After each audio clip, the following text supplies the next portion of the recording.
Boa tarde. Estamos ao vivo pela TV Câmara NH e pela página TV Câmara no Facebook. E neste encontro, estamos recebendo os vereadores Vlad Lourenço, Inspetor Luz, e o advogado Sérgio Roberto Borba.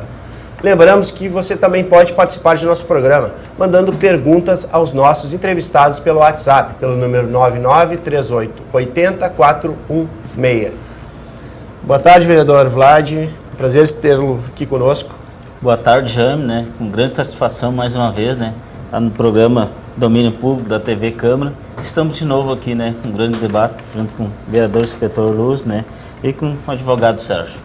Perfeito. Vereador Inspetor Luz. Boa tarde, Jaime. Boa tarde. Muito obrigado pela oportunidade de estar mais uma vez aqui nesse programa que tem uma grande audiência e em todas as mídias, inclusive, né? E boa tarde, então, ao telespectador da TV Câmara e às demais redes que acompanham a entrevista. E boa tarde ao doutor Sérgio Roberto Borba e o meu colega e amigo, vereador Vlad. Estamos ao vivo, né, pela Facebook e pela internet também, né, vereador? Então são os veículos que outros Isso, fora a TV Câmara, né? Estamos juntos. Doutor Sérgio, prazer tê-lo aqui conosco nesse debate, né, que a gente vai tratar muito sobre segurança pública, também vamos falar sobre Uber. Prazer tê-lo aqui. Ok, Jaime, vereadores Vlad e Inspetor Luz, é uma satisfação muito grande participar do programa. Assisto pouco, face ao trabalho e os compromissos, mas é uma honra estar aqui e procurarei participar da melhor maneira possível. E, enfim, né, a matéria me parece que é bem livre e estamos aqui para participar e agradecer essa oportunidade que vocês estão nos dando. Obrigado. Jaime, deixa eu só fazer uma colocação antes de todo o início do programa no contexto e salientar para o telespectador e aqueles que acompanham pelas outras redes, né, que o doutor Sérgio Roberto Borba foi um parceiro que ombreou durante 5 anos, e continua até hoje, mas 5 anos na construção da nova central de polícia. Foi parceiro direto e reto. E, claro, como muitos outros, doutor Cássio e outros, mas como ele está presente, eu quero salientar isso. Ele não tinha dia e nem hora para que ele nos auxiliasse. Inclusive, o escritório, parte do escritório dele é parte da nossa sede da ONG Provítima, que foi que conduziu a busca de recursos para a construção da nova central de polícia. Bom, se me permite, antes de entrar propriamente nos debates que nós vamos tratar aqui, vamos falar sobre a delegacia, porque a Delegacia Central de Polícia, nós nunca comentamos aqui sobre a importância dela. Então, já que eu não, vou fazer até uma deferência ao Dr. Sérgio, hoje, vendo ela concretizada, qual é o impacto dela para a nossa sociedade hamburguense? O impacto dela para a sociedade? O que ela se tornou, como ela se tornou? Ela tornou-se uma referência em busca de melhorias e acontece essa melhoria, continua acontecendo em razão de todo um contexto. Primeiro, a antiga central de polícia era sem referência, era fora de foco, era fora não tinha dificuldade para chegar nela, né? Lá era 2, 3 lances de escada para as pessoas subirem, com pessoas com deficiência física, pessoa com fratura de perna, por exemplo, que está com muleta, mulheres grávidas, aí tinha que ficar encostada no balcão, né, para o seu atendimento. O ambiente onde se registravam os BO, os boletins de ocorrência, era o mesmo que passavam os presos. Então era um clima totalmente hostil para a vítima e testemunha. E isso hoje não ocorre.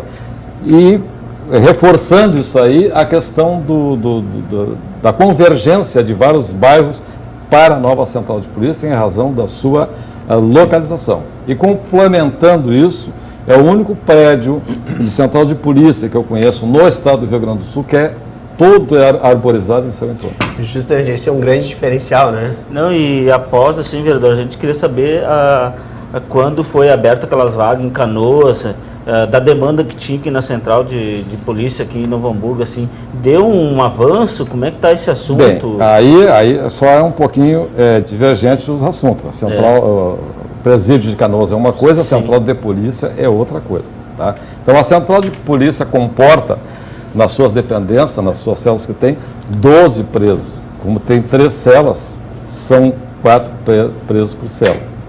Isso porque a estrutura da central de polícia na Polícia Civil é para passagem de presos. não é para ter manutenção de preso. Isso Ficar um não- dia ali, por exemplo, máximo, né? no máximo 24 horas. 24 horas. 24 horas. Então, quando ocorre essas faltas de vagas e continua ocorrendo, aí se toma outras providências, que não são as melhores, porque não se tem a estrutura para isso. Mas eu quero deixar claro que a central de polícia, em qualquer parte do Rio Grande do Sul, vou falar Rio Grande do Sul porque em outros estados até tem a carceragem de delegacia, mas no Rio Grande do Sul não, elas são projetadas para esse tipo de retenção de preso por no máximo 24 horas. Então, dentro dessa estrutura, ela está bem. Agora, o que ocorre, pode alguém dizer, não, mas tem preso lá fora. Mas daí é por falta de vagas nos presídios, nas prisões do Estado. É muito importante sua colocação, porque a população vê de outra maneira, né? E a gente explanando aqui, né, quem está nos assistindo já fica mais aberto. A estrutura que ela foi projetada isso. sempre, ela supriu as suas necessidades. Agora, as exceções, que é a falta de vagas, né, aí é outra história que precisa ser suprida pelo Estado, ou pelo governo estadual ou federal, porque às vezes Sim, pode se construir, por exemplo, uma prisão federal, tem projeto no Rio Grande do Sul, vai ajudar bastante. Doutor Sérgio, como foi esse apoio, né, na ajuda, na consolidação dessa nossa central de polícia aqui no Mundo? Eu fiquei muito honrado quando convidado pelo inspetor Lúcio para participar da ONG Pro Vítima. Nós fizemos por mais de 5 anos reuniões semanais, ou mais do que uma, inclusive, e em empresas, para tentar desenvolver aquela reforma que tanto se ambicionou, até inicialmente acharam que era utópico o que se pensava, e o Lúcio foi um grande batalhador naquele projeto, e eu tive a honra de ser escolhido para representar a comunidade. Foi bastante complicado, o nosso escritório lá, Endes e Borba Advogados, colaborou bastante, muitas reuniões eram feitas lá, e a busca de atendimento e estrutura para a Polícia Civil se fazia necessário e houve. Eu costumo dizer que Novo Hamburgo é uma cidade privilegiada. O que normalmente se coloca projetos tipo esse, de interesse da comunidade, né, a comunidade ajudou, o meio empresarial ajudou. Tem placas lá com os nomes dos colaboradores, inclusive na entrada da Central de Polícia. E naquele momento que se falava na reforma aqui da Central de Polícia de Novo Hamburgo, a Rede Globo mostrava a delegacias do Brasil todo, a precariedade das delegacias. E nós colocamos aqui com um projeto certo, que foi ambicioso, mas tudo novo, mobiliário novo, informatização, computadores, enfim, tudo que foi necessário, gerador, que foi de última hora, inclusive, que foi extremamente benéfico. E a Central de Polícia, a gente fala muito em presos, sistema carcerário, tudo. Agora, eu não convivo ali diariamente dentro da Central de Polícia. Da minha profissão até não é exatamente área criminal, é mais assessoria empresarial da Endes de Borba Advogados. Então, o que se nota ali, e muito elogiado por sinal, é a necessidade de pessoas em documento, em pesquisa, verificação, né, a parte administrativa da delegacia, que sem dúvida, hoje Novo Hamburgo tem um trabalho espetacular. Foi inaugurado dia 22 de março de 2012. Naquela oportunidade, o governador se fez ausente, mas o secretário de Segurança esteve presente, onde foi prometido um número maior do efetivo da delegacia. E que até hoje não se atinge isso, infelizmente. Promessas acontecem, mas desde aquele momento, estou falando de 2012, que já era uma equipe diminuta. E ver a proporção, atendendo no DPPA ali, atendendo a região em horários diferentes, onde outras delegacias fecham, aqui atende, aqui tem plantão, aqui tem... Então, o que se nota? O público tem um bom atendimento numa delegacia de polícia. O que em geral o pessoal, vamos, entre aspas assim, não é prazeroso ter que ir numa delegacia de polícia, não é o ambiente que a pessoa mais gosta de ir. Ali, eu acho que esta imagem acabou. A pessoa vai ali, um ambiente exemplar. E pena que a Rede Globo, como eu falei antes, fez tanta matéria da dificuldade e precariedade das delegacias do Brasil.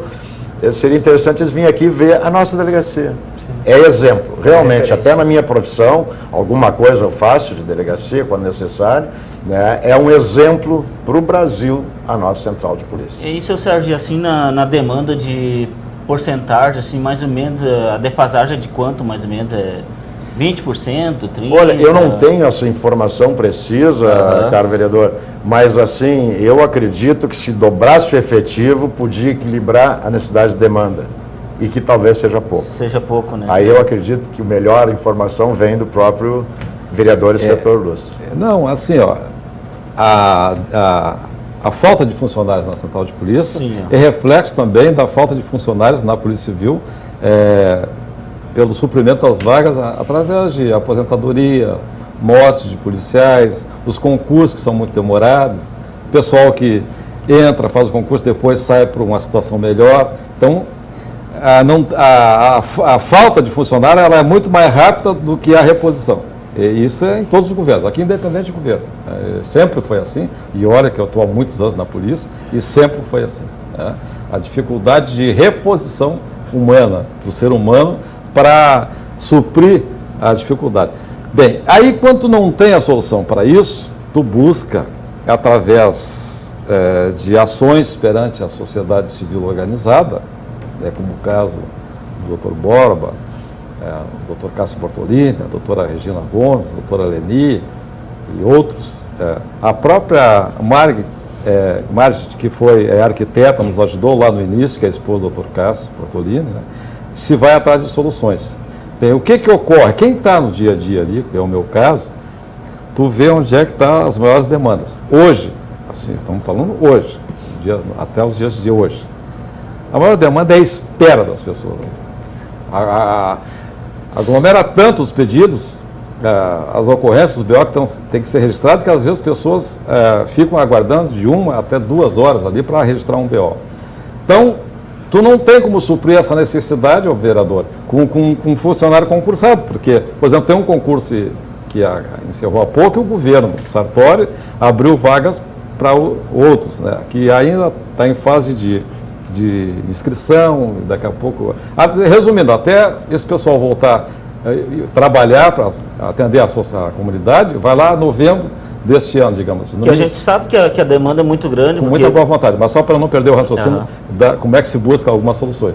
Bem, e aqui eu quero salientar a atitude da prefeita Fátima no sentido de apoio à comunidade local na segurança pública, ao menos em termos de central de polícia. Vamos falar nisso. Nós não vamos falar na atividade de fim da guarda e de secretário, não.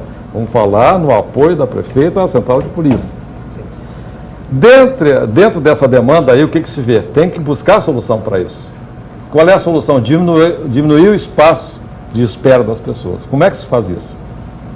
Na central de polícia, na DPPA, é onde se registra todas as ocorrências, tem que diminuir esse tempo de espera ali. Como é que faz isso? Tem chamado delito de pequeno potencial ofensivo. Por exemplo, uma coisa de dano material, acidente de trânsito com danos materiais, lesão leve. Então nós criamos, através do nosso diretor, do delegado Rosalino e o delegado Tarcísio e eu, né, central de TCs, que onde será registrado todos esses tipos de BOs aí, que daí não vai ficar esperando naquela parte da DPPA. E para isso precisa gente. E aí tu não tem gente do Estado. Como é que se buscou a solução? A prefeita Fátima Adalt cedeu estagiários que irão atender a população, administrado por um policial civil e supervisionado pelo delegado da primeira delegacia. Então, não foi inaugurado ainda, mas em breve será, porque está em fase de acabamento e busca de acabamentos finais, mas será um avanço nesse sentido. Por que isso? Porque sem medo de errar. Cálculo, tu perguntasse, cálculo dado estatístico, sem medo de errar. 40% das ocorrências dos BO registrados da central de polícia, onde tem esse acúmulo de pessoas registrando e que o tempo é longo na espera, pequenos delitos, danos materiais, acidente de trânsito com danos materiais, injúria, calúnia, difamação, essas coisas todas, que serão registrados na central de polícia. Eu pergunto que é muito importante. Não, mas a pergunta é pertinente. Isso, porque é muito importante a sua colocação, porque a gente veja um avanço. Claro. Que eu já passei ali e vi cinco viaturas paradas, esbrigadeando tudo ali em fila para fazer uma ocorrência de acidente, né?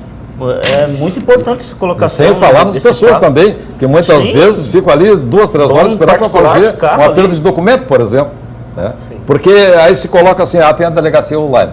Mas aí também tem todo cidadão e cidadã brasileira tem documento. né? Mas nem todos têm acesso online ao computador, né? E nem tem computador em casa. Então tem que ser feito ali.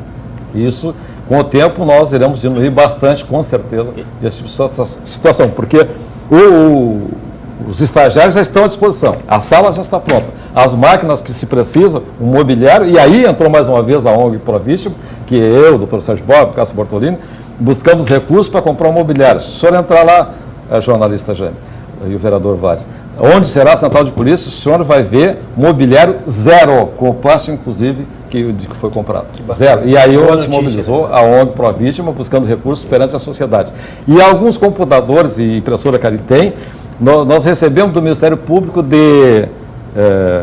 aqui, perto de São Marcos, um promotor de São Marcos, mas antes Flores da Cunha, acho que foi, Flores da Cunha, que naquelas transações que eles fazem, foi repassado para Novo Hamburgo, várias máquinas, inclusive impressora. Por que isso? Porque o delegado Tarcísio é irmão do promotor de Flores da Cunha.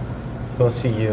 Mas mas é muito importante esse avanço aí, porque daí a gente não vê mais brigadiano parado. Né? Ah, com certeza, não vai ficar na rua, esperando ali. Né? A gente já tem essa defasagem e tendo esse esclarecimento que o senhor está dando é muito importante. Eu fico muito feliz. Ótima notícia para Novo Hamburgo. E pelo visto, as organizações, né, civis, elas continuam dando esse apoio. Né? As privadas. Como eu disse anteriormente, né, Novo Hamburgo é uma cidade privilegiada. Sempre que se busca um apoio para causas merecedoras, causas nobres, a gente encontra apoio. Foi difícil, foi um trabalho muito desgastante, até nesses 5 anos e pouco aí. Agora, o que se conseguiu realmente foi com grande ajuda da ex-governadoria da Cruzes, do grande ajuda do prédio do falecido prefeito Jair Foscarini, né, que cedeu o prédio, e a governadora, como deu um litígio jurídico em Caxias do Sul para a obra que era de lá, ela conseguiu antecipar a atenção para Novo Hamburgo, e eu acredito que pelo menos uns 2, 3 anos.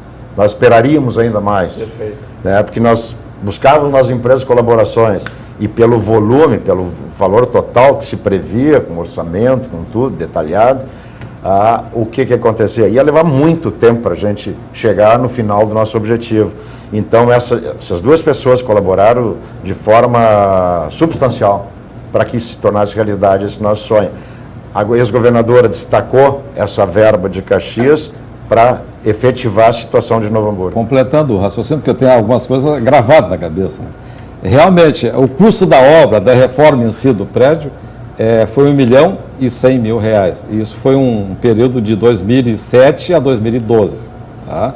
Onde a governadora esteve no local e liberou a verba. Mas disse o seguinte: Luz, está tudo muito bonito, nós tínhamos um PowerPoint, onde ela viu o mobiliário e a série de outras coisas mais modernas. Não, o prédio garanta a verba. E aí, o restante vocês venham com a comunidade. E eu disse fechado, governador. Então, quero te deixar claro, questão de números, né? De 2007 a 2012, a comunidade de Novo Hamburgo, principalmente, com 90% de ajuda, e mais Sapiranga, com Campo Bom, Estância Velha e Voti, nos auxiliares também, foi R$250 mil aqui para implantar aquilo que foi feito ali. E nós tínhamos uma dificuldade da verba, e aí o secretário de obras da época, que é prefeito lá fora, que era secretário de obras aqui do estado, mas depois eu lembro, ele realocou uma verba... Carlos Breda? José Carlos Breda, realocou uma verba, que aquele negócio, não saía a verba, estava trancado, e a gente sabe que no administrativo e a lei é dura, né? E aí ele tinha 4 milhões que estava em litígio lá em Caxias do Sul, de uma central de polícia. O que ele fez? Esse 1.100.000 ele realocou de lá para cá, e aí foi liberada a verba, e aí se conseguiu dar andamento na verba. Mas antes disso, nós temos que ser justos com uma pessoa em memória. Chama-se Jair Foscarini. Ele era prefeito, e esse prédio tinha sido dado em pagamento pelo então prefeito Jair dos Santos ao IPAZEM. Né?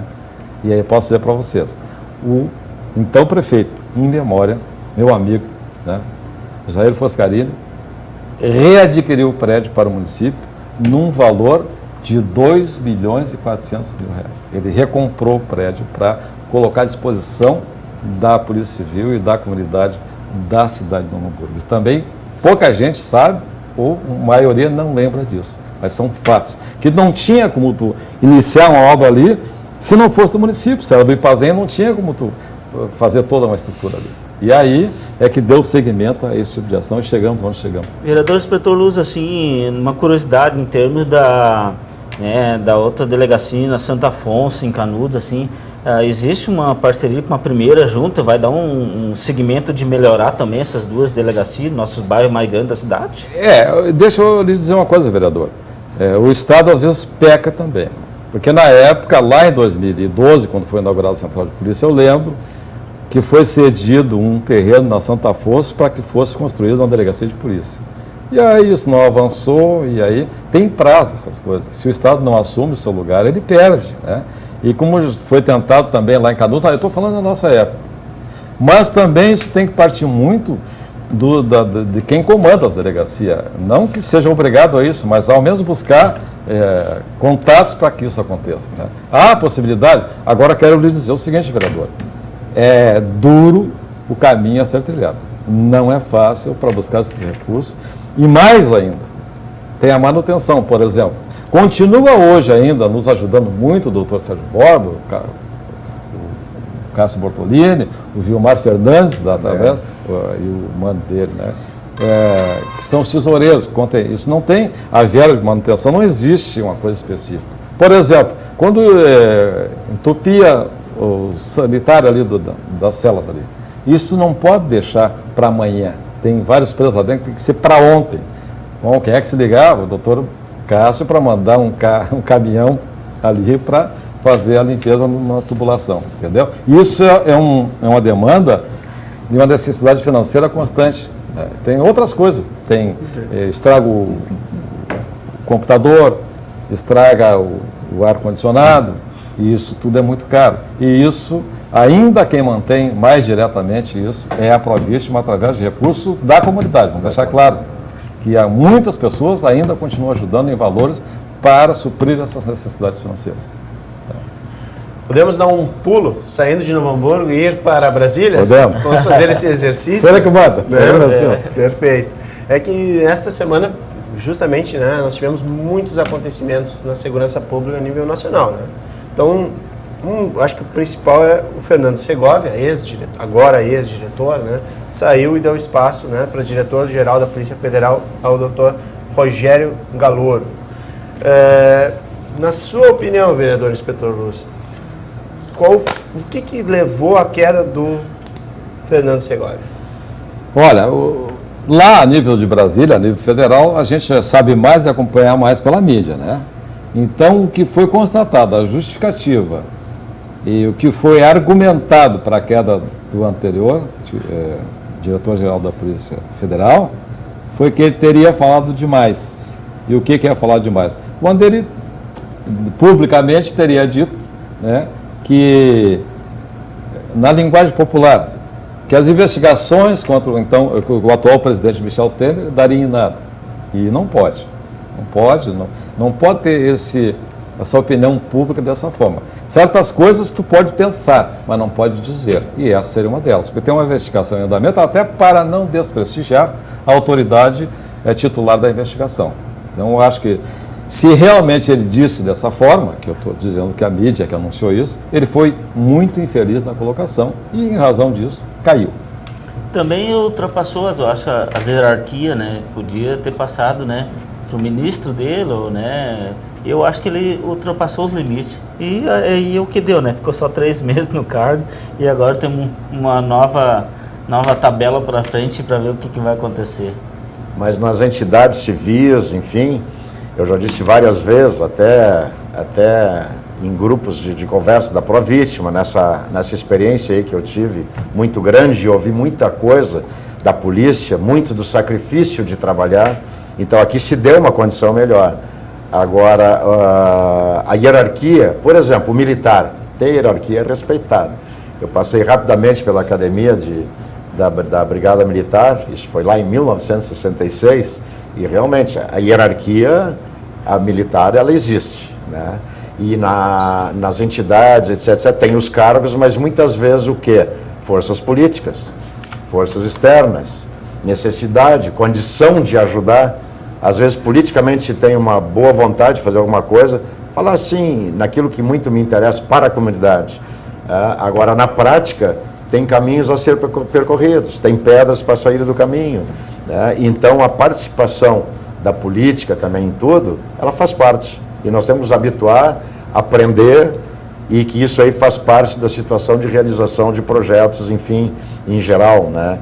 E a questão de sair uma chefia, sair outra, realmente, às vezes, o senador Lúcio colocou muito bem, se sabe pela mídia, mas bastidores, às vezes, se sabe pouco. Diz que se fala também, através da mídia, que esse novo diretor-geral, o Rogério Galouro, ele tem um perfil mais técnico, menos midiático. Não sei se o senhor tem alguma informação a respeito desse novo diretor-geral da Polícia Federal. Não, esse novo diretor, o que eu li também foi que, na verdade, ele é muito homem de confiança do atual ministro extraordinário da Segurança Pública, que é o Raul Jungmann. Então, foi por uma questão de confiança que o Raul... Primeiro, a declaração do Segovia. Depois, a proximidade do Galouro com Raul Jungmann. Porque se conhece de outras lá, no Rio, nas Olimpíadas, trabalharam juntos, etc. e tal, e esse Galouro teria acompanhado o Raul Jungmann em outros trabalhos, talvez fora do Brasil, né? Então é mais uma questão, pelo que eu pude sintetizar do contexto todo, é mais uma questão de confiança pessoal do novo ministro da Segurança Pública do que propriamente uma divergência ou capacidade maior ou menor do Segovia. Então, não, até porque são dois oriundos da mesma academia, então o nível de conhecimento, de instrução é igual para os dois. Mas aí lá na prática, um seguiu um caminho e o outro. Né? Então, e até porque o Segovia teve um problema muito sério dentro da própria corporação. Então houve um lobby muito forte dentro da Polícia Federal, através da Associação dos Delegados de Polícias Federais, para que ele não continuasse no cargo. Qual motivo eu não sei, né? Mas são notícias que eu acompanhei e que li, que ele não era uma pessoa benquista dentro da Associação dos Delegados de Polícia, mas só não se diz os motivos. Bom, no próximo bloco a gente vai entrar na questão do novo ministério que foi criado também, no caso do Raul Jungmann. Você também pode participar de nosso programa pelo WhatsApp, pelo número 993880-416 e também através do Facebook. Nós vamos a um breve intervalo e retornamos no próximo bloco. Fique conosco.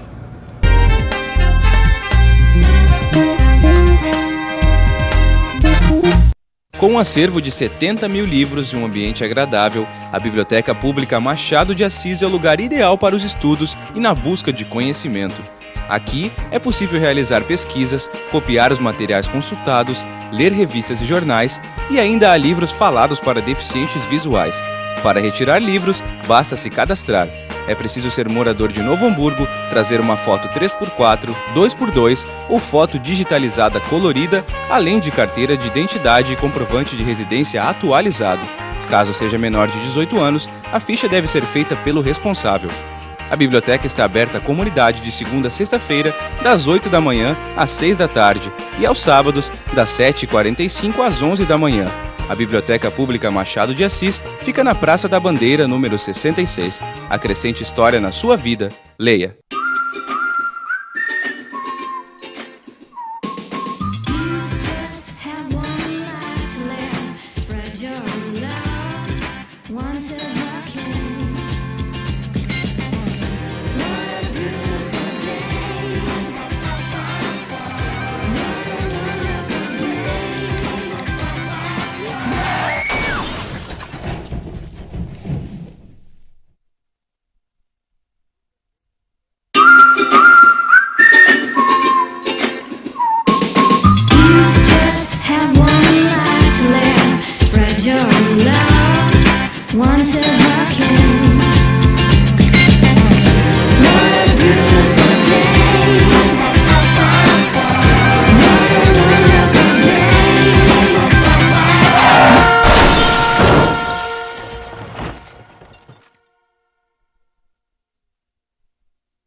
mídia está na ponta do seu dedo também. A digital de cada um faz a diferença bem. Você escolhe a dedo e vota muito bem. Por isso mesmo não pode faltar ninguém. Vem pra biometria, vem. Acesse o site da Justiça Eleitoral e se informe sobre a biometria no seu estado.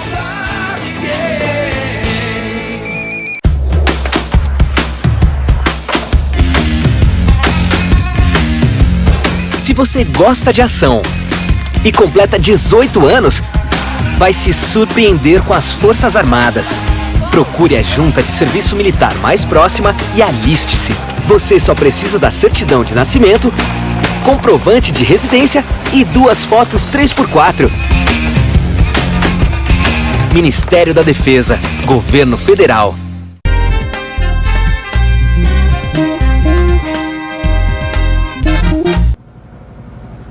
Estamos de volta ao segundo e último bloco do programa Domínio Público, com a participação dos vereadores Vlad Lourenço, inspetor Luz, e do advogado Sérgio Roberto Borba. Bom, senhores, nós tivemos recentemente a criação então de um novo ministério, o Ministério de Segurança Pública. Como vocês, que são pessoas ligadas às atividades políticas e sociais, veem a criação deste novo ministério? Eu acho assim que estava mais do que na hora, né, Jame? A gente vê alguma atitude nesse sentido, mas a gente não sabe até que ponto vai chegar esse movimento todo. A gente sabe que o Exército ali, a maioria daquele pessoal que estão trabalhando, eles não são preparados. Mas vamos ver, a gente torce que dê certo, né? Porque estava mais que na hora. Só para me dar uma ênfase no outro assunto ali, que Segovia caiu ali, as hierarquias que está acontecendo, que no nosso Brasil as leis a gente acha que não está sendo obedecida. Após que um soldado não responder mais as hierarquias do quartel, dizer sim senhor e não senhor, eu acho que começa a ver que a coisa está bem defasado mesmo, né? E precisamos que essa linha entre de novo na hierarquia, né? Que eles consigam entrar, né, no sim senhor e não senhor de novo, né? Estou falando com relação à intervenção militar no Rio de Janeiro. Isso, né? A gente pode também detalhar melhor essa questão. Raul Jugman, à frente, saiu do Ministério da Defesa e passou então a ser o novo ministro de Segurança. Ele é um conhecedor da área, tem o aval do presidente da República, Michel Temer. Aí se pergunta muito de onde virá a verba. Aí a presidência, o executivo já disse que é do BNDES que vai conceder empréstimos para essa área para os municípios. Bem, isto é no sentido macro, mas o que resolve as coisas é no sentido micro. Né? Por exemplo, no Brasil tem várias situações na educação que lá de cima vem, na própria saúde, mas quem assume, aí eu estou falando em termos do Brasil macro e micro em termos de município, quem assume são os municípios. E aí aquele que tem recurso até consegue alguma coisa. Mas o que não tem recurso, como é que fica? Né? E o que, bem, dentro aí, vamos pensar no futuro, na questão de segurança pública. Aqueles que poderão fazer empréstimo, tudo bem. Mas é aqueles que não poderão fazer empréstimo. A população é a mesma, sofre dos mesmos males. Aliás, está ficando muito mais grave agora a bandidagem no interior, que estão indo para estourar, agora na cidade do interior, estouraram 3 bancos lá, Caixa Econômica Federal, e mais 2 bancos lá que eu não lembro o nome agora. Banco do Brasil? Está entendendo? Banco do Brasil. Então, isso aí não vai mudar, porque aquele, no sentido do Ministério da Segurança Pública.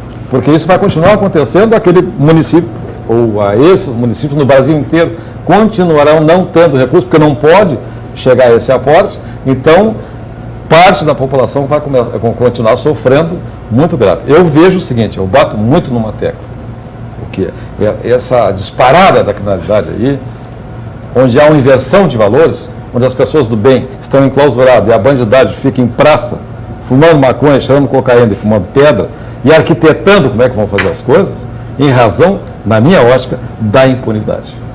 Enquanto o Congresso Nacional, através dos deputados federais e senadores, não projetarem, não fizerem leis mais duras, como agora fizeram, e aí é digno de elogio, no sentido de roubo com explosivo, por exemplo, né, o furto com explosivo, não, roubo com explosivo, vai ter uma pena maior. Isso é importante. O uso de fuzil vai ter pena maior. É por aí que tem que começar. Endurecer as penas e com um detalhe, que as penas sejam cumpridas. Porque, na verdade, o Código Penal é claro.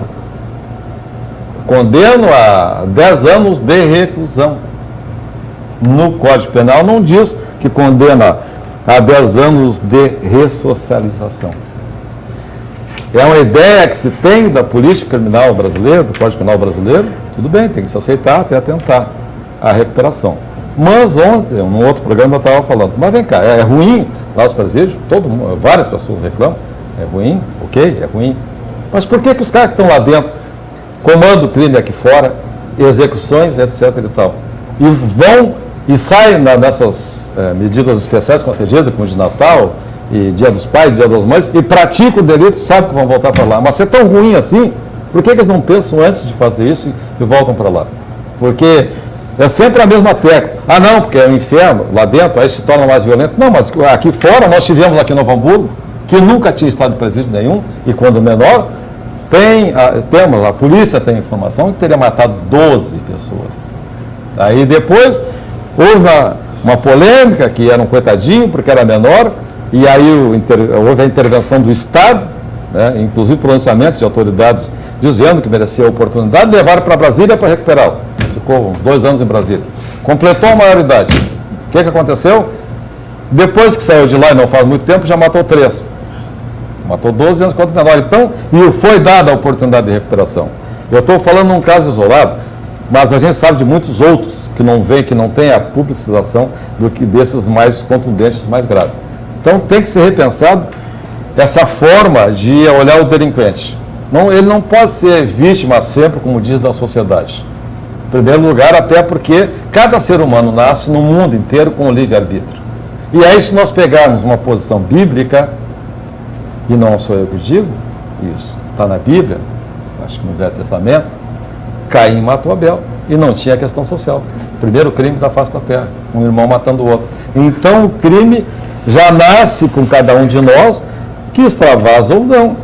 Quer dizer, aqueles que vão para o caminho do bem e os outros que não querem ser. Ele tem a oportunidade de seguir. Porque essa história, vamos deixar claro uma outra coisa, eu sou favorável, absolutamente favorável, sempre favorável à educação. Jamais serei contra. Agora, não adianta também tu construir escolas e a pessoa não querer frequentar. Não adianta, tu não vai obrigar, até porque hoje em dia as leis é mais a favor dele que não quer comparecer do que o próprio pai, a mãe ou o professor que quer que execute, que compareça às aulas. Esta é a grande realidade. E quanto mais frouxidão está havendo, pior está ficando a situação. Como falou o vereador Flávio, do sim senhor, não senhor no Exército, está acabando e as coisas estão degringolando, como se diz. Então, se não tiver uma disciplina mais definida no combate, inclusive a própria criminalidade, com certeza teremos muitos problemas logo adiante. Eu vou dizer mais ainda. Se não tiver um endurecimento do combate ao crime, das facções criminosas, do crime organizado, no máximo, na minha visão de combatente ao crime, no máximo 10 anos, grande parcela da sociedade brasileira estará pagando pedágio para poder sair para trabalhar, para ficar na frente da sua casa, etc. e tal. Porque eles não respeitam mais nada. Mas, a criminalidade, os criminosos não respeitam as autoridades constituídas. Hoje eles liberaram 42 bilhões, isso aí já é um bom dinheiro no Brasil todo para tomar uma iniciação nesse sentido, né? Não, mas é como eu disse, vereador, se não tiver aqui nos municípios essa linha de combate diretamente e que eles cumpram as penas a quais são condenados, não vai resolver o problema. O senhor pode ter certeza disso. Eu estou lhe dizendo isso por experiência pessoal. Quando tu vê, ou quando tu trata com um menor que tem 17, aí daqui a pouco 18 ou 19 são jovens. E ali é que tu vê as respostas. Porque são anos de perguntas para pessoas diferentes e elas são iguais, são as mesmas sempre. Agora piorou. Antes só dizia assim, vem cá, mas tu é jovem, tem 19 anos, por que tu não vai trabalhar, procurar um emprego? Ah, inspetor, por que eu vou buscar um chão de fábrica? Hoje é 1.900, um salário mínimo. Por que eu vou buscar um chão de fábrica se eu vou ganhar 1.900 por mês, se numa lança, quer dizer, num assalto ou no tráfico de droga, eu posso ganhar 10 mil? Esse é o raciocínio, Isso, está entendendo? infelizmente. E isso eu ouço geral. Agora, mais grave, agravou a situação, porque além deles dizerem isso, eles dizem o não dá nada. E a primeira coisa que entra, eu pertenço à facção tal, se achando que ele é o todo-poderoso e está empoderado, porque, segundo na cabeça dele, ele fez um favor para alguém da facção tal. E isto é do dia a dia de hoje. Eu estou falando, hoje é dia 2 de março de 2018. Estou falando no dia de hoje. Né? Então, se não tiver uma correção, porque não precisa ter medo da polícia e nem deve, das autoridades constituídas, mas tem que ter respeito. Porque até entre os animais existe o respeito. Tem que ser cumpridas as leis, né? Tem que ser cumpridas as leis. As leis têm que ser cumpridas. Como eu disse antes, ali porque os caras dizem assim, mas está falido o sistema. Não, está falido porque houve muita frouxidão, os caras não têm medo, não têm respeito. Essa é a grande verdade. Como é que aí onde os vagabundos vão... Claro que eu não quero isso como exemplo para a sociedade, mas aí onde tem a bandidagem lá, o outro bandido não entra, e quando entra se digladiam e dá problema entre eles. Aí não vai, aí tem a proteção. Essa é a grande verdade. Por quê? Porque tem medo. Doutor Sérgio, sobre o Raul Jungmann. Bom, eu acredito que esse novo ministério cria uma situação, esperamos que na prática também, mais focada no assunto. Falar em segurança aqui, nós temos, eu acho que a especialidade e o mestre aqui é o inspetor Luz. Agora, meu filho estudou fora do Brasil, mais de 7 anos, estudou em Portugal, e vejo, apesar de toda a simplicidade daquele país, a gente se sente seguro, não há um medo instalado na comunidade. Eu, por exemplo, participei de uma época, na minha juventude, que caminhávamos a qualquer horário por Novo Hamburgo, em qualquer lugar, qualquer bairro, sem temer o que acontece hoje. Falando hoje, nós estamos na era hoje do celular, telefone celular, que o meu filho na palestra que ele faz, ele chega a dizer hoje, em termos de inteligência artificial, realidade virtual, que o celular é uma extensão do corpo humano hoje. Ontem fui fazer uma audiência e vejo no saguão, era raro ter uma pessoa que não estava mexendo no celular. Ou trabalhando, ou mandando mensagem, ou passando tempo, enfim, é a prática usual hoje. E, segundo informações da polícia, aqui, um dos itens de maior criminalidade que tem é o roubo, é o furto de celular. Na rua, jovens, 2, 3 atacam um para tomar o celular, trocam por droga, se falou pouco em droga. Eu acredito que com esse novo ministério, provavelmente o item segurança, que um ex-prefeito da cidade disse para mim que não era preocupação dele, daí não liberou a verba, que tinha sido aprovado por unanimidade pela nossa Câmara de Vereadores, a preocupação dele não era a segurança. Eu acho que a preocupação de segurança, sim, é de todos, é do país todo. Cada região talvez tenha algumas peculiaridades, não seja tudo igual aqui. Agora, penso eu que muita coisa pode se fazer, discutir, debater em simpósios municipais, estaduais, até nacionais. Agora, criar condições de viabilizar essas coisas, viabilizar essas conclusões de especialistas da área de segurança. E eu acredito que, discutindo estritamente assim, este tema, podemos melhorar. Agora, uma situação como está, não pode ter continuidade. 1992, me parece que foi, eu me atrevi a escrever algumas colunas para o jornal local, o jornal NH, e onde eu mencionei uma que circulou bastante, até não faz muito tempo por aqui, tá, que foi a nossa insegurança. Continua igual. Tá? O que se fala, o que melhorou com a Central de Polícia de Novo Hamburgo? Não, o que poderia ter piorado. Se não existisse. Então, se não existisse, o que tem hoje? Condições de trabalho para os funcionários que estão ali na delegacia, estrutura boa, como eu já disse, exemplar. Agora, tem que vir mais gente, tem que criar mais apoio. Não é pegar um assunto e largar um outro que preocupa a comunidade. Agora, a segurança realmente merece toda a atenção, não só das autoridades vinculadas ao assunto, mas de toda a comunidade. O que a gente vê, né, César, na minha juventude, na década de 80, 90, eu atravessava aqui o Tiradores e ia para Canudos de a pé, 4 Sem horas da manhã. preocupação. E agora, hoje em dia, o senhor pensa 2 vezes para ir no restaurante. o senhor sabe que pode ser assaltado, alguma coisa, daí perde, né, o restaurante ali que dá emprego para a pessoa, né, o gasto dele, né, que vai ganhar dos impostos, tudo isso está sendo retraído por causa da segurança. É ruim. Então, o aspecto de segurança, não tem dúvida, eu acho que é um tema que não se esgota. Né? Mesmo tendo excelentes ideias, excelentes projetos, pôr em prática é uma outra etapa. E isso eu me reporto novamente à Central de Polícia de Novo Hamburgo, que foi negado, inclusive, colocar a guarda municipal para cuidar em fim de semana e à noite ali. O inspetor Luz ficava dentro do carro ali, dia todo, 24 horas por dia, cuidando, zelando pelo patrimônio público. Não era a obrigação dele. Para evitar que se roubasse materiais, era isso? Claro, sim, porque o material tinha ali cimento e ferro, é um achado para pagar a tunagem aí. Encosta uma carroça ali e leva. E eu sabia e sei ainda quanto se suou através da nossa equipe de apoio, né, para conseguir a verba para aquilo ali. Eu sei de cada centavo. E o delegado na época era o delegado Nauro, Osório Massa, está entendendo? Mas assim, só para deixar clara a situação na época da Guarda Municipal e da Brigada. A Guarda, e aí é igual, tanto a Guarda quanto a Brigada Militar, até poderiam passar ali, mas no intervalo, na madrugada, que é o pior momento, de 2 horas. Eu sei, no intervalo de 2 horas, tinha levado até a Central junto. Por isso, eu nem gosto de comentar. Até porque alguns dizem que o cara é mentiroso, não compara. Eu vou contar 2 fatos pitorescos aqui.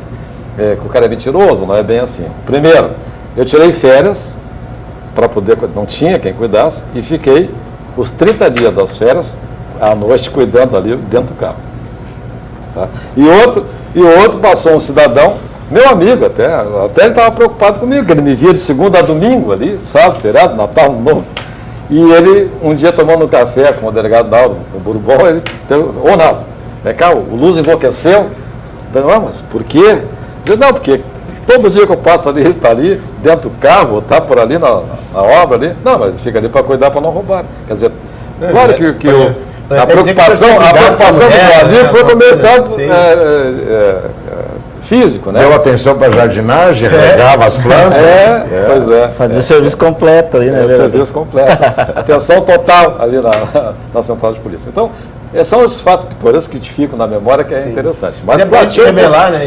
Eu só comentei isso porque o doutor Sérgio comentou. Se eu falo isso, vão dizer que é mentira. Ou vão pensar que é uma pessoa que eu estou maluco. Não, mas se for um fato. Não, aconteceu. Foram fatos reais que aconteceram. Aconteceu muita coisa. Isso é o mínimo, né? Sem falar outras coisas. Depois. Que algumas coisas que tem ali para não invadir e não permanecer na invasão do prédio, eu tive que tomar outras ações mais duras que eu não posso falar. Bom, vamos aproveitar, já que o vereador Vlad trouxe a questão da intervenção militar no Rio de Janeiro, né? Na visão de vocês, né? O que ela significa? Pode falar, o vereador, depois eu ponho. Como eu falei, né? Esse é um prazo curto que possa ser utilizado, esse pessoal, que é o momento que a gente precisa, né? Mas com esses valores que estão liberando para os estados, né? Que eles façam um projeto que amplia, né? Que possa fazer um concurso, chamar mais brigadiano, né? Inspetor, essas pessoas, para fazer um trabalho de inteligência. Porque eu acho que é muito mais barato do que botar todo esse exército na rua para fazer esse tchan. É válido, mas no primeiro impacto, porque lá na frente eles não vão conseguir chegar, porque eu acho para mim, que eu já servi o exército, eles não estão preparados para ali, porque eles ganham R$1.000 para pagar lá seu lanche, que estão lá durante o ano, durante o mês, né? Não é, eu acho que não é certo isso aí, mas para o primeiro impacto é viável. Muito bem abordado, eu acho, essa expressão da inteligência. Eu acho que é fundamental, vereador Vlad, é fundamental planejar, estudar o caso com especialistas. Sim. Nem é de cada cidade, é de cada bairro até. Que pode ser que em Canudos tenha uma especialidade da marginalidade, Santo Afonso outra, Ouro Branco outra e assim por diante. Agora, focado naquilo que cada momento necessita, eu acho que nós temos condições, pela inteligência e condições de trabalho. Não simplesmente jogar, olha, está aqui o projeto, foi aprovado. Não é só isso. Executar é fundamental. Agora, o serviço de inteligência eu acho que é básico para essas ações. Porque nós temos essas câmeras de vídeo monitoramento aí que pode ajudar bastante, né? Esse já é um passo muito importante que ajuda bem. Eu vou pegar mais na ferida da situação. Sim. Realmente, em parte, o vereador tem razão. Não é que eles não estejam preparados para entrar no morro, eles não estão preparados para combater o crime, eles não têm essa formação. Até porque o combatente do crime, nas polícias, tanto civis e militares e até a Polícia Federal, tem que conhecer o habitat do criminoso. Sim. As ruas e vielas para até não morrer mal lá dentro. Essa é a situação. Tá? Então, realmente, isso pouco efeito terá. Mas o mais grave nisso tudo são as leis que facilitam. Por exemplo, aí pega uma delegacia, uma primeira delegacia de polícia de Novo Hamburgo, que passa 6 meses investigando, né, uma quadrilha, e eu estou falando num caso concreto aqui de Novo Hamburgo, tá, que a quadrilha já assaltou, já matou, rouba, trafica, etc. e tal. Tu consegue várias provas, reconhecimento de vítimas, de testemunhas, interceptação telefônica e outras, digitais, etc. e tal. Fez a prova, faz a prisão, eles vão, daí em pouco tempo estão na rua. E aí, como eu digo, se existe a soltura, é porque tem brecha na lei, que o advogado vai lá e procura, acha e solta. Agora, o grave nisso aqui, situação grave, Supremo Tribunal Federal soltou a mulher do garotinho não é do garotinho, as duas estavam Do Cabral. Do Cabral. Criou um Teve uma decisão que atingiu todo o Brasil. Alguém tem dúvida, por exemplo, desse caso aqui do menino aqui de 3 de maio, que a madrasta matou? Alguém tem dúvida por todo o acompanhamento? Não se tem dúvida, tem provas cabais, inclusive ali foram buscadas na tecnologia da investigativa, da perícia gaúcha, muito bem buscada, as imagens, eu vi, eu acho que vocês devem ter assistido. O que agora, esta semana, o advogado fez? Entrou com um pedido de prisão domiciliar para a autora daquele, ou coautora daquele homicídio terrível daquele menino, né? Dizendo o quê? Alegando o quê? Que ela tem direito à prisão domiciliar, que tem um filho com 6 anos. Isso é reflexo para o Brasil inteiro. Aí tu acha que os caras não sabem. E mais ainda, que eu já disse outro dia. Aí tu acha que essas mulheres que entraram por tráfico, são centenas ou até milhares no Brasil inteiro, que são colocadas nas facções para trabalhar para os seus comandantes, né?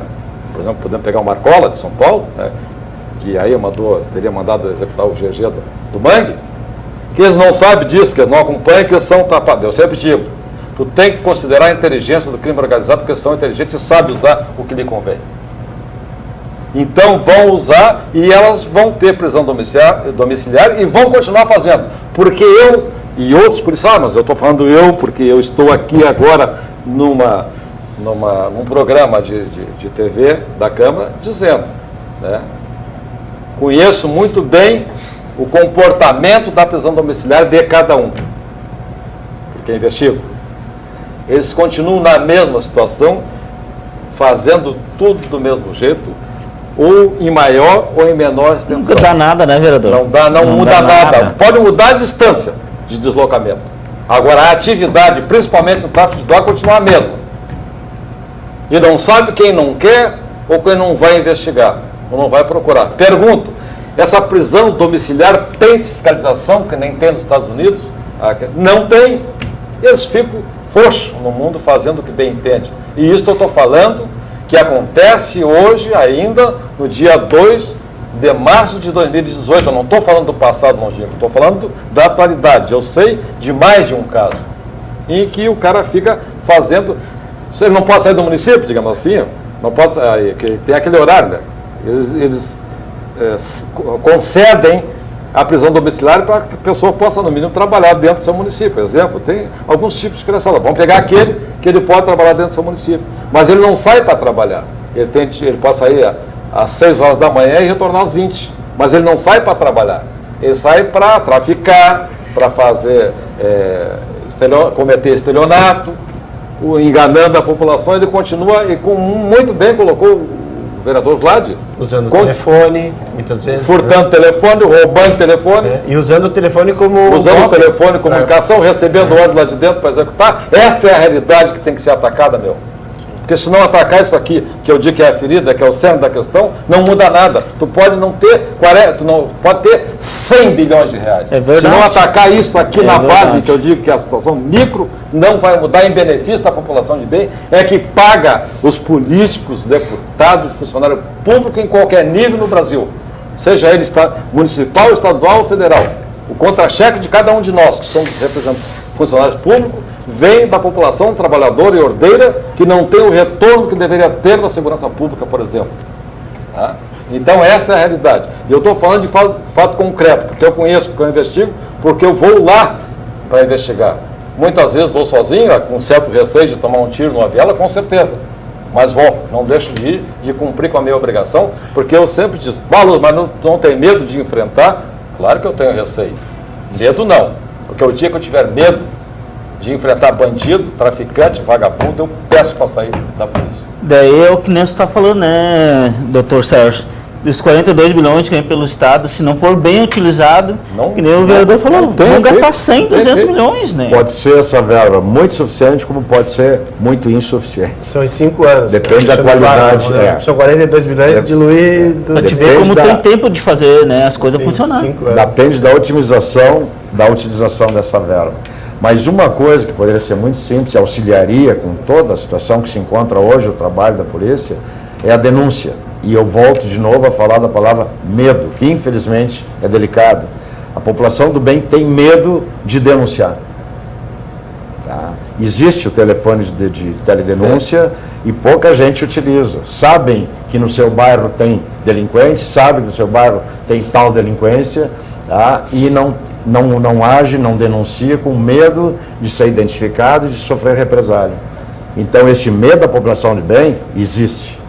E eu sei que existe, que tem até conhecidos meus, clientes meus lá do escritório, que conhece determinado traficante, que conhece a ação de determinado criminoso e não denuncia com medo. Só medo. E ajudaria muito a polícia. Eu quero complementar o que o doutor Sérgio Boró falou, é correto, que ele falou exatamente isso. Tem uma situação de medo da população em denunciar. Porque o que a pessoa pensa? Ela pensa que denunciando através daquele número poderá ser descoberta. E ela não deixa de ter a sua razão. Claro que não será.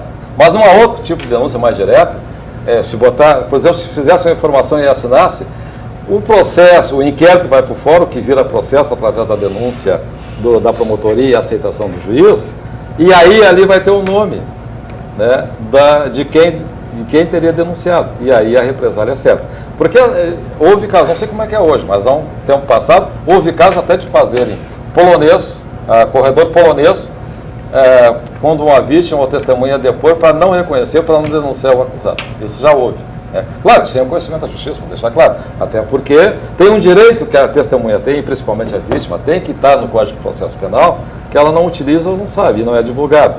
Que o acusado, se a vítima tem medo, tem que ser retirado da sala, não pode permanecer na sala junto com a vítima ou testemunha. Mas a maioria também não sabe desse direito e não utiliza ele. E aí prefere não ir depor ou não denunciar do que se confrontar numa situação dessa. Bom, senhores... Me desculpe só mais um segundinho.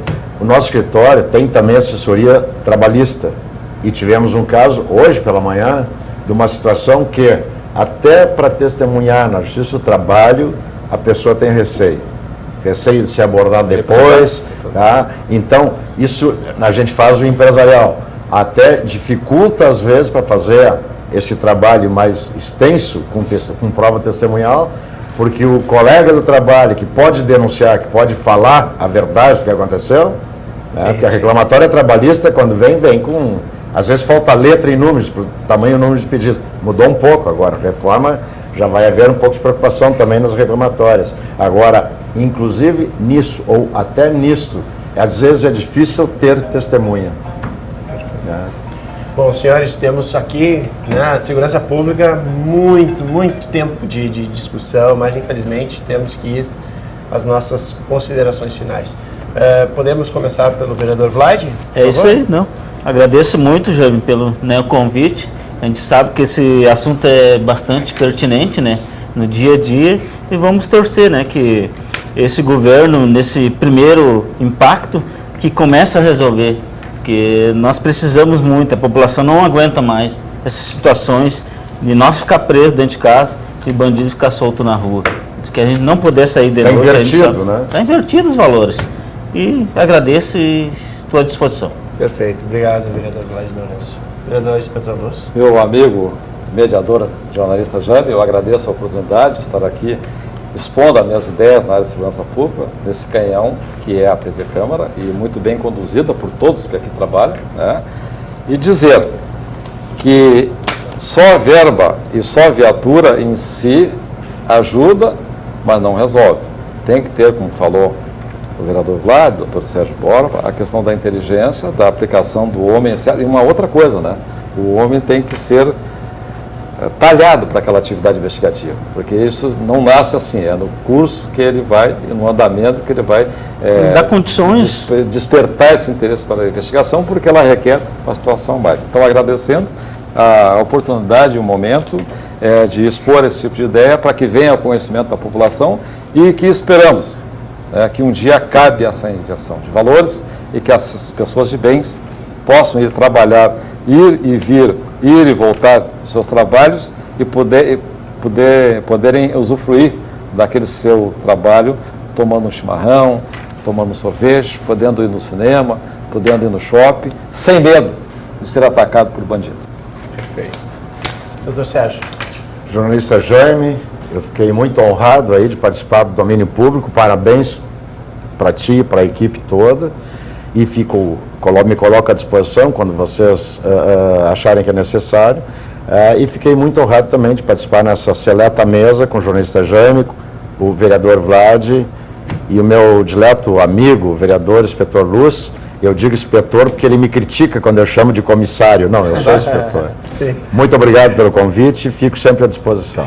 Obrigado.